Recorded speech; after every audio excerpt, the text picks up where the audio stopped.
The house stood at the end of Hemlock Lane, its paint peeled like sunburnt skin.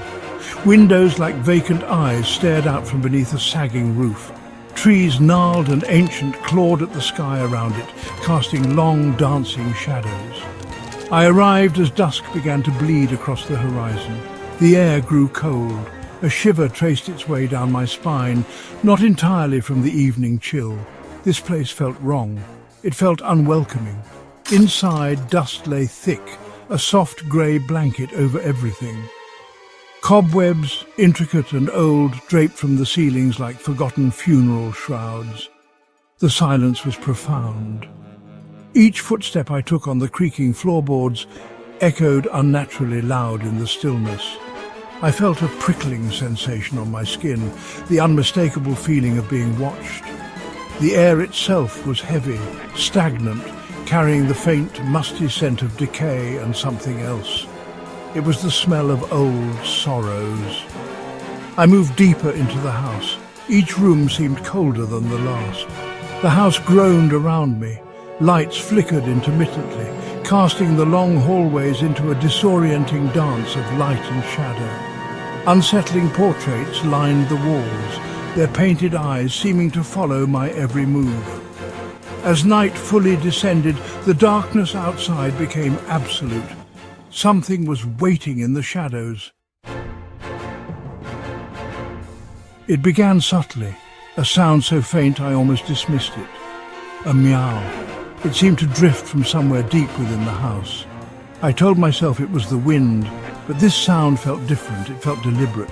Then I saw them, two pinpricks of light. They glowed with a faint internal luminescence, unblinking, steady. They were watching me. There was an intelligence in that gaze. It felt older, wiser, and far more sinister. The meow came again, closer this time. It felt like a warning. Sleep was a distant, unattainable luxury that night. Every creak of the ancient floorboards sounded like stealthy footsteps approaching my door. Every gust of wind that rattled the loose window frames whispered my name. The meows returned intermittently. Sometimes they were distant like a fading memory. Other times they sounded as if they were right outside my room, a persistent, mournful cry in the oppressive darkness. The house was a symphony of unsettling noises, each one designed to fray my nerves. I lay there, eyes wide open, listening. Unexplained noises began to punctuate the silence with increasing frequency, a soft, rhythmic scratching from within the walls, as if something small and determined was trying to claw its way out, or in. A faint, dull thud from the attic directly above my room, followed by the sound of something light being dragged across the floorboards. These sounds had no logical source. I was supposed to be the only living soul in this sprawling, empty house. The cat, if that's what it truly was, began to reveal itself more, but never fully, never clearly. It was always a fleeting glimpse, a flicker of dense black fur darting around a distant corner, a swift dark shadow that moved too quickly, too deliberately to be a mere trick of the light. It was a master of stealth, always just at the edge of my perception. It was as if it knew exactly how much to show to instill fear, but never enough to provide concrete proof. It was a ghost, a whisper of a creature. It was always there. I could feel its presence, a cold spot in the air, a subtle shift in the atmosphere of a room. I would catch glimpses of it in reflections. A dark, sinuous shape in the polished surface of a tabletop, or in the grimy glass of a window pane, gone before I could properly focus. It haunted the periphery of my vision, a constant, unnerving reminder that I was not alone. It was toying with me, I realized. The disturbances escalated. They were no longer subtle hints or fleeting glimpses. Things started moving more overtly, more defiantly. A heavy, leather-bound book suddenly tumbled from a high shelf, landing with a loud thud on the wooden floor, even though no one was near it. A delicate teacup left on a saucer began to rattle violently as if shaken by an invisible hand. These were small disturbances perhaps, but they were deeply unsettling. They were proof that something unseen had physical agency in this place. Doors no longer just creaked ominously, they would slowly, deliberately swing open on their own, revealing dark, empty rooms beyond. Or they would slam shut with a violent, startling bang, making me jump out of my skin. The wind outside couldn't account for such forceful movements, especially not indoors. It felt as though the house itself was animated, possessed by a malevolent force that controlled its very structure. It was as if the building itself was an extension of the cat's will, a tool for its campaign of terror. Cold spots became more pronounced, more frequent. I felt utterly trapped. The sprawling old house, which had initially seemed like a place of quiet solitude, now felt like an inescapable labyrinth. Every dark corridor, every shadowy room seemed to lead me back towards the source of my mounting fear.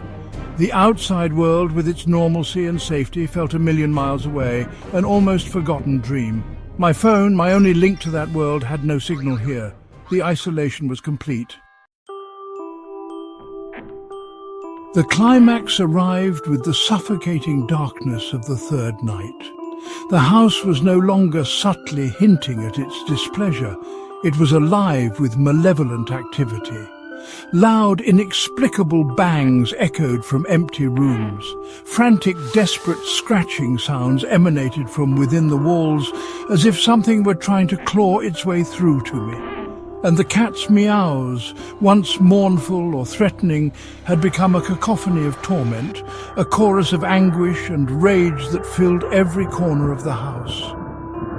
The air crackled with a palpable, hostile energy. I found myself cornered somehow in the vast, shadowy main living room. The weak moonlight that managed to filter through the grimy ancient window panes cast wild dancing shadows across the dusty furniture and peeling wallpaper. The room seemed to writhe with a life of its own. And then it appeared. Not as a fleeting glimpse this time, not as a peripheral shadow. The cat. I burst out of the house and into the cool, indifferent night, gasping for air as if I had been submerged for an eternity. The crisp night air was a shock to my lungs after the stale, oppressive atmosphere of that cursed place. I didn't dare look back.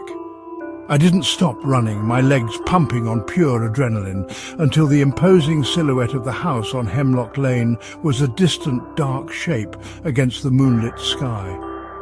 Only then did I allow myself to slow, my body trembling uncontrollably. Relief came, eventually, but it was a shallow, fragile thing, easily shattered. It was tainted by the lingering horror. The trauma of those 3 nights was etched deeply into my mind, a scar that I knew would never fully fade. The image of those glowing, hate-filled eyes, the sound of those chilling, mournful meows, the constant, suffocating feeling of being watched, hunted by something unseen and malevolent. Life, as it tends to do, slowly began to resume a semblance of normality. I made a conscious effort to push the memories of Hemlock Lane into the darkest recesses of my mind. I avoided old houses, their shadows now holding a new potent menace for me. I found myself flinching involuntarily at the innocent meow of a neighborhood cat, but time, I desperately hoped, would eventually heal the deeper psychological wounds, dulling the sharp edges of the terror I'd felt. I tried to believe I was safe. Then, one quiet evening, months later, I was in my own apartment, my sanctuary, the place where I had painstakingly rebuilt my sense of security. I was reading, the city lights a comforting glow outside my window. And then I heard it, a faint, almost imperceptible sound, yet instantly, chillingly familiar, a soft meow. It seemed to come from just outside my apartment door. My blood ran cold, a sudden icy dread gripping my heart. It couldn't be. It was impossible. I lived on the 10th floor of a modern apartment building. There were no pets allowed on my floor. No cats roamed these sterile, brightly lit hallways.